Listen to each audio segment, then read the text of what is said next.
Bueno, buenos días, buenas tardes, buenas noches a todos. Un enorme placer, un enorme orgullo tener aquí a la doctora Begonia Prado, gran amiga, con un curso de la mujer en la Cábala, que era un tema que mucha gente esperaba. Begonia es dos veces doctora en Historia por la Universidad de Deusto y doctora en Historia del Arte por la Universidad del País Vasco, pero más allá de sus títulos, una mujer que creo que ha batido los récords en la escuela porque creo que ha hecho todos los cursos de la escuela. Tenemos ahí casi en el primer punto. Y bueno, yo la quiero mucho, nos conocemos de hace años, Begonia, muchos Sí, años, hace mucho, sí. desde Rabino Kukiarkon, desde Sí, Rabino sí, sí. Kukiarkon, que no sé cuándo Antes fue de... esto. No Sí, digamos los años que nos sí, conocemos, sino la sí. gente va a saber qué años tenemos. Yo Eh, muchísimo. por eso, entonces mejor que nadie, y en el barco de Sí, Tarragona, ¿te sí. acuerdas? Así que nos conocemos hace muchos años, y la verdad que para mí es una gran amiga, la considero una gran amiga, y una mujer muy, muy capaz. Yo te considero, Begonia, una mujer intelectualmente muy preparada. Eh, Siempre has eh, sido muy amable conmigo. pero no, porque no por la amabilidad, lo digo porque realmente siento esto.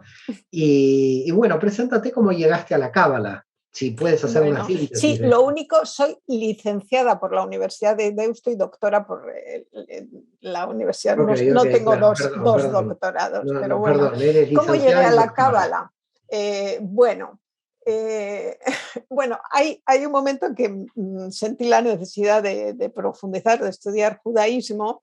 Y en esos estudios me apunté a un curso de la UNED sobre judaísmo, que tuvo una clase presencial en la Complutense de Madrid, donde conocí al doctor Mario Sabán, que Pobre eso fue, mujer, ahí empezó su vía fue cruz. hace mucho. Y luego, un poco más tarde, yo creo que nuestro común amigo Iñaki concertó contigo una clase que fue en Pamplona, o sea, es un recorrido muy raro. Y allí Iñaki no pudo venir, pero no sé con quién más, nos diste una clase sobre Cábala, la primera clase que yo escuché sobre Cábala, que a mí me generó una extrañeza porque no sabía bien de qué iba a ser la clase, pero yo decía, ¿por qué me está hablando de esta mística medieval que yo la daba perdida ahí en la historia, en el tiempo? Entonces, fue la primera clase de Cábala. Luego, como eh, pues Lina y tú fuisteis organizando afortunadamente esos cursos online, pues yo me apuntaba a un curso, y esto ya pasaron hace siglos, y bueno, pues hacía el curso, me parecía interesante, si citabas bibliografía, pues la estudiaba o trataba de encontrarla, y otro curso, y así otro curso, y así, y pasaron los años, y en un momento determinado me encontré, que creo que fue a la vuelta o al final del verano del 19, fue con que ya se había formado esta escuela, esta necesaria escuela de psicología y cábala, y ahí eh, estaba el plan de la maestría, que yo cuando lo vi dije, wow, ¿esto qué es? O sea, cuatro trimestres, 12 clases, trabajos, tal. Uy, me pareció muchísimo, que dije, bueno, yo me matriculo, veremos a ver si puedo acabar esto. Y claro, empezamos y luego vino la pandemia y qué mejor se podía hacer que estar en casa estudiando, y me sentí muy feliz de poder llegar al final de los cursos este verano pasado, de terminar con los estudios estos propuestos de maestría, y aquí estamos. Sí, la verdad que es un tema, el tema de la mujer es un tema clave para nosotros porque la gente pregunta sobre el tema de quizás la poca participación de la mujer a lo largo de los siglos en los temas de Kabbalah, cómo está visto Sí, el aspecto femenino. Aquí hay eh, muchos temas, ¿no? sí, es todo un tema. Aquí yo, vamos, parto bueno, de la certeza de que hay un profundo trabajo realizado por mujeres silenciado a través de la historia. Y en el tema de la cábala, pues partía también en la investigación de esa afirmación que hace el pionero de los estudios académicos de cábala, Gershon Solem, en el cual dice que bueno, la mística hebrea, metafísica históricamente, es una sabiduría hecha por hombres y para hombres, que no hay influencia femenina a lo largo de los siglos y que no hay mujeres cabalistas. Entonces, lo primero, bueno, ver si realmente, bueno, esa afirmación que a mí me parecía tan tajante era sí o no. Y luego había una segunda parte de la afirmación que también he investigado, que es que al no haber mujeres, pues se ve un poco, la mística hebrea se ve libre de esa tendencia a la extravagancia histérica que se da en otras místicas. Bueno, seguí las dos cuestiones. Y claro, efectivamente en la mística hebrea no hay presencia de mujeres, solamente aparecen dos, una en el siglo XVI, Asnat Barzani, y otra en el XIX, está Hannah Rachel Berbenacher, y que son excepción y al mismo tiempo supongo yo que son excepcionales y por lo tanto tampoco pueden ser tapadas. Entonces, y por otro lado también mire que la afirmación de Solem, si vamos a la mística cristiana, si nos encontramos con una larga serie de mujeres desde el siglo XI hasta el siglo XX, en las cuales también pues, hay esos aspectos de enfermedades, no se sabe el origen, estados extraños, estigmas, una serie de cosas que, bueno, esas dos cosas las investigué. Yo era optimista, más optimista en el sentido, no sé si recordáis la película aquella de Barbara Streisand, Gentle, en la cual era una mujer, es una aldea en el siglo X, a principios del siglo XX, en esa zona yidis, donde una mujer huérfana de madre vivía con el padre que daba clases y alumnos, y Yentel, que le interesaba el tema de los misterios y de la sabiduría, desde la cocina a veces respondía a las preguntas que los alumnos de su padre no sabían responder. Y el padre decía, es que Yentel tiene las orejas muy largas. Yo era optimista en encontrar mujeres con orejas largas que no las hubieran podido relegar tanto de los misterios de la cábala. Pero parece ser que esto no es así. Entonces, en el curso he ido viendo esa especie de cierta contradicción que se da entre la presencia de potentes mujeres en la Torá y en los libros del Tanaj, algunas con libro propio, la Megilá de Esther y demás, y sin embargo, si llegamos al periodo talmúdico, están borradas del mapa. Es decir, a partir del siglo I de la destrucción del segundo templo, parece que en el Talmud solamente hay una que se menciona como sabia del Talmud, Ruria, pero diríamos que las mujeres desaparecen. Entonces, bueno, se trataría de hacer un recorrido de la presencia de mujeres al mismo tiempo también de la ausencia posterior. Y en el caso del judaísmo, claro, habría que ir o iríamos al origen un poco de esa especie de diferente estatus de la mujer que se manifiesta desde ese rezo de la mañana en el que el hombre dice doy gracias por no haberme hecho mujer, y las mujeres tenemos, yo creo, un rezo más que es doy gracias porque me ha hecho a su imagen, ¿no? Según su voluntad, vamos. Sí, esto quizás Entonces, habría que cambiarlo a la ortodoxia, decir gracias que no me sí, hicieron hombre. ahí está, pero bueno, sí es el hombre el que tiene que cambiarlo. No, por eso que El rezo nuestro se está tendría que bien. cambiar el rezo ortodoxo de la mañana. De todas Sí, maneras, es curioso lo que está pasando hoy, sí, donde en los estudios de la Cábala la cantidad de mujeres, sí, yo no sé si supera o por lo menos está casi 50 y 50. Yo sí, creo que supera por lo que estamos viendo en la escuela.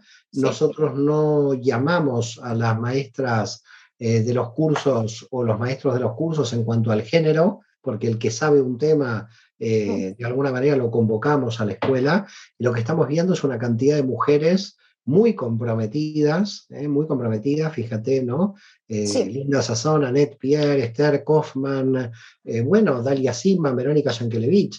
sí, sí, Realmente sí, en sí, nuestra escuela, y sin quererlo, porque nosotros no tenemos el sistema de cupos de la política, sí, no tenemos afortunadamente. no tenemos cuestión de género ninguno. Sí. En consecuencia, el que conoce el tema viene y lo que estamos viendo es que se acercan muchas mujeres preparadas. Dalia Seaman con el tema del tejón. Si empiezo yo a pensar que en los próximos 20 años se hable de este mismo curso con el tema de la mujer, creo que tu curso cambiaría mucho, porque esta generación es una Sí, sí, generación de sí. mujeres cabalistas, ¿eh? Claro, sí, sí, sí. La última clase va del reto a la realidad actual, que es la enorme presencia. Es que esto ocurre, las mujeres, en la medida que conseguimos abrir una puerta, es que entramos en tropel. Y lo que se ve en el siglo XX es que todas las actividades, o en las actividades tanto espirituales como psicoespirituales, como culturales, artísticas, la presencia de mujeres siempre es mayoritaria. Entramos a partir del siglo XIX, entraron con cuentagotas alguna en la universidad.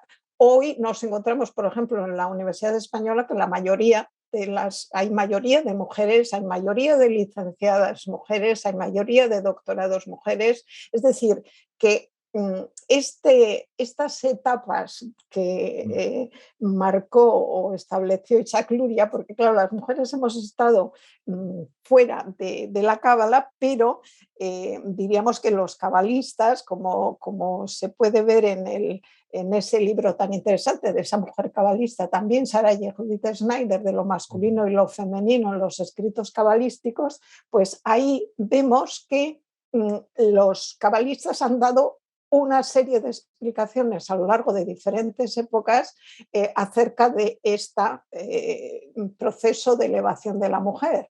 Y entonces, bueno, Luria nos habla de ese momento, esas etapas que la elevación de la mujer correspondería un poco en los prolegómenos de la era mesiánica. Entonces, ¿qué pasa? Pues que ha sido un largo recorrido a través de los márgenes, pero en la medida en que, bueno, a partir de que este gran místico Valjasulán abre el estudio a todos, ahí, en cuanto se nos abre una puerta, las mujeres yo creo que entramos sin... Sí, sí, sin lo que queda clarísimo, por eso yo te digo, dentro de 20 años, cuando este mismo curso de la mujer y la cábala sí, se proponga y se realice, vamos a tener una generación muy grande de mujeres que ya va a estar, de hecho, a nivel mundial, sí. ya te digo, ya se están formando escuelas con mujeres que podrían ser llamadas cabalistas sin ningún tipo de problema, porque son mujeres muy capacitadas, con un gran conocimiento. Yo creo que la historia en poco tiempo va a cambiar y de hecho yo ya veo que hoy está cambiando. Y como tú dices, ¿no? Los cabalistas prepararon el conocimiento para esta época, porque ellos sabían que lo femenino, que la mujer iba a tomar este rol en algún momento de la historia. No hay era mesiánica si hay una desigualdad de género, es imposible. En la era mesiánica tiene que haber una igualdad y el Bala Sulam en este sentido fue un gran promotor de que se produjera este cambio. Sí, esto es así. Entonces, lo que tú dices, o sea, en este momento estamos un poco, ya hay una gran producción de mujeres cabalistas, pero yo creo que de aquí a 10 años va a ser un auténtico boom. De todas formas, claro, tenemos que ver que estamos en este lado del mundo, hemos tenido la suerte de nacer algunas mujeres en este lado geográfico, pero claro, si la elevación de la mujer es a nivel mundial y la elevación de lo femenino a nivel cósmico, ahí tendríamos todavía, hay muchas zonas en las cuales está en unas etapas muy iniciales. Yo no sé cómo cambiará esto. La última clase sería un poco de reflexión acerca de qué cambios hay que introducir para que las mujeres pudieran acceder a todo. Ahora mismo tenemos instrumentos, o sea, a través de online, lo que antes era imposible acceder a unos estudios de cábala, ahora son posibles, con lo cual se han abierto una puerta que nos va a permitir mucho, mucho avance. Pero yo creo que en el tema de mujeres hay todavía paradigmas caducos interiorizados y hay que limpiar la casa en estos aspectos. No sé si haría falta una especie de consultorio de limpieza en la rectificación, en lo que en estos momentos, tanto hombre y mujer, tenemos que hacer de integración de lo femenino y lo masculino, cada cual, de la rectificación, el tikkun hanefes de cada cual. Lo tenemos que hacer y ahí no hay grandes diferencias, pero todavía yo creo que en los aspectos esos del Ruach hay paradigmas que nosotras tenemos muy interiorizados y que pueden dificultar todavía muchas cosas, o situaciones, diríamos, como esquizofrénicas, ¿no? Que Bueno, por un lado uno está en mujeres que han, determinados niveles y luego convive con situaciones que hay que modificar. no, mujeres que han escrito sobre temas de cábala, claro, las que venían de la Golden Dawn, como Dion Fortune, pero no sabemos si considerarlas más en la masonería que en la cábala, pero más allá de Dion Fortune, Perle Besserman, que tiene un libro también como mujer, es un libro de la década del 90 en New York, y el que tú citas, ¿no? El de Sarah Schneider, que lo que tiene ella es que es una mujer que sabe cábala y proviene de la ortodoxia. Y creo que también es interesante cómo también la mujer en la ortodoxia está también creciendo, ¿no? Annette Pierre, por ejemplo, se denomina dentro del mundo ortodoxo, en la línea ortodoxa. Por eso yo creo que el mundo moderno está transformando esto. En cuanto al contenido del curso, ¿qué es lo que se va a ver en las clases? ¿Cuál es el temario? Vale. En la primera clase sería un poco ver esta afirmación de Gershom Scholem y hacer un recorrido por la inexistencia, o al menos de las excepciones que se dan dentro de las mujeres cabalistas, y ver también un recorrido al menos mencionado, de la línea de las mujeres en otras místicas, al mismo tiempo que de ver esta primera parte de recordar la presencia de mujeres potentes e importantes, las matriarcas y otra serie de las mujeres con visión profética que se dan en la Biblia. Es decir, que tal como dice el Génesis, las mujeres sabias de corazón, bueno, según una traducción, hilaban el púrpura al carmesí, o mujeres de hábil mano, yo creo que las dos cosas. Entonces, hay siempre, desde el principio, se está presente, y luego ir a ver el origen de la disminución de lo femenino, simbolizado un poco yendo al Masedresit, al proceso, al Chimchún. Ahí entraríamos en final de la primera clase o el principio de la segunda, y ver cómo se refleja esto en las distintas formulaciones que se hacen en el Génesis, en la creación de Adán, el ver también la tentación de lo femenino en el Gan Edén, un poco esto, más luego en la segunda clase ver también las diferentes opiniones de los cabalistas acerca de esta disminución de lo femenino y el proceso de elevación de la mujer. En la tercera clase trataríamos de ver este proceso desde la relegación a la elevación, desde cómo a lo largo de las épocas nada viene dado sin el esfuerzo, desde el ejemplo ese que pone Valjasulán de las hijas de Chelohab, aquel leñador que plantean a Moisés la reivindicación de que ellas tienen que tener una parcela en la distribución de las parcelas de la tierra prometida, es decir, hacen un planteamiento reivindicativo. Y aquí nos encontramos con algo que les ocurre a las mujeres a lo largo de la historia. Una cosa es que uno lo plantee y otra es encontrar el hombre lúcido que sabe que estamos planteando algo que corresponde. Y ahí Moisés no responde de la misma, sino sabe que esta respuesta va a sentar jurisprudencia, y pregunta a Jasén, y ahí se establece esa norma de que si el hombre muere sin descendencia masculina pasa a lo femenino. Y claro, esto es un ejemplo de a lo largo de la historia cómo va a ser el proceso, porque también he ido en muchos aspectos a ver los contextos históricos, porque en el periodo talmúdico se produce esa inexistencia de no presencia de mujeres. Y claro, los contextos históricos del mundo griego y romano, esto también lo veremos, de los cuales siempre el judaísmo pues influye y también absorbe, son modelos que para la mujer no son beneficiosos, porque las mujeres en la democracia griega están al nivel de los metecos y esclavos, es decir, sin derechos, y en el mundo romano parecido, y ya en la Edad Media, esto lo iremos viendo en la tercera clase. Al mismo tiempo recuperaremos también algunos rituales específicos, así que tienen connotaciones cabalísticas para la mujer. También en esta tercera clase he intentado hacer unos arquetipos femeninos para el árbol de la vida, cosa que es un poco complicada y un poco osada, diría yo, porque claro, los arquetipos masculinos son tan potentes, Hay un poeta tan menorquín sobre arquetipos femeninos. Sí, Sí, sí, hay un poeta menorquín que hizo un trabajo de arquetipos sí, femeninos, he, que le- creo que tú lo vas a tratar, me parece. sí, he leído ese trabajo sobre el poeta, este poeta mallorquín, la obra propia, el poemario del mallorquín no lo he conseguido, no sé si está editado, igual en Barcelona lo conseguía, pero bueno, he estado mirando ahí qué mujeres podrían acercarse por distintos aspectos a las energías de las distintas sefirot. Esto lo veremos ahí. Y una cuarta clase sería un poco el reto actual, ver de la excepción a lo que tú planteabas, la abundancia de mujeres que están surgiendo como mujeres cabalistas, y veríamos cuáles son un poco los asuntos pendientes específicos que pudieran ayudar a la elevación de la mujer.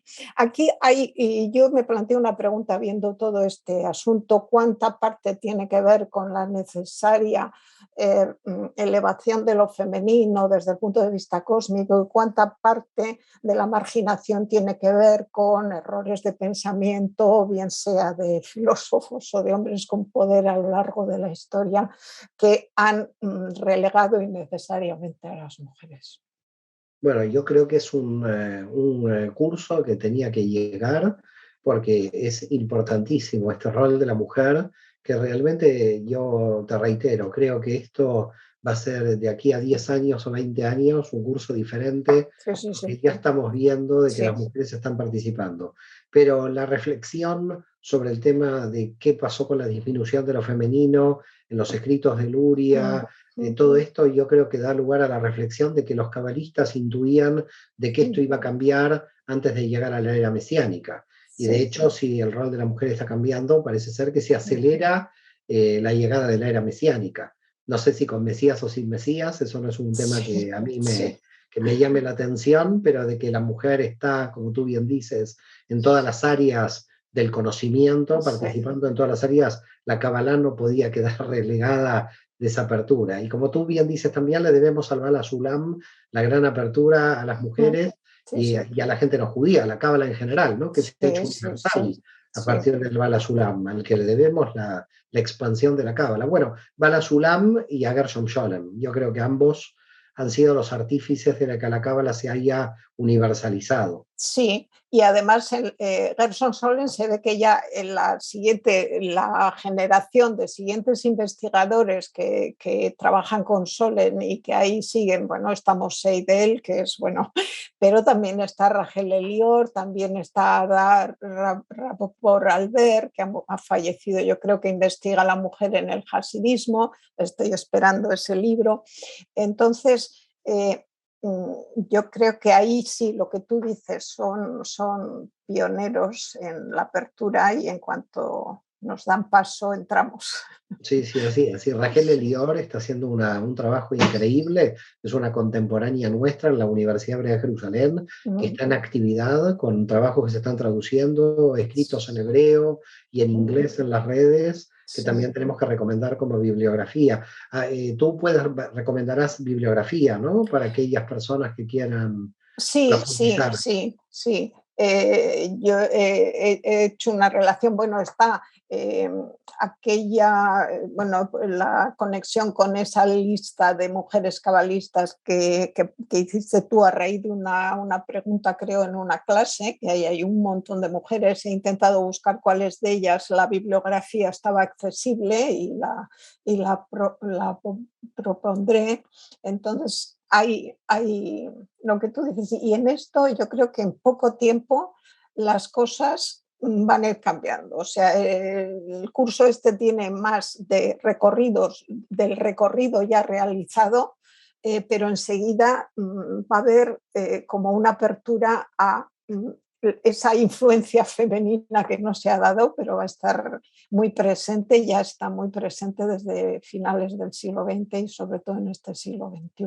Sí, sí, en la escuela, yo te digo, nuestra escuela es un ejemplo, Sí, una escuela que no ha tenido una intención, vuelvo a reiterar, de elegir a alguien en cuanto al género, lo hemos elegido en cuanto a la sabiduría o en cuanto al dominio de un área de la Kabbalah. Y la verdad que las mujeres están constituyendo una mayoría con muchísima preparación, con una preparación muy profunda, y se está viendo como, y están apareciendo en la primera generación de maestría de Cábala. Ya te diré, no he hecho números, pero la gran mayoría también son mujeres, con lo cual, bueno, ha llegado el momento, menos mal, ¿no? Es decir, al Sí, final la Cábala tiene que reivindicar el poder femenino, tiene que aparecer. La luna, en vez de estar disminuida, tiene que crecer. sí, sí. Bueno, Begonia, un placer muy grande tenerte en la escuela, un Igualmente. gusto enorme, la mujer y la cábala, un tema muy potente, un tema de mucho desafío para ti, pero lo vas a hacer increíble, y bueno, muy agradecido de tenerte en la escuela con nosotros. Sí, gracias a vosotros. Gracias, Lina. Bueno, que nos resuelves todo. Y Así es. gracias, Mario, por tu confianza en darme apertura a este curso. Gracias, gracias a ti, Begonia, y shalom a todos. Un placer muy Shalom. grande.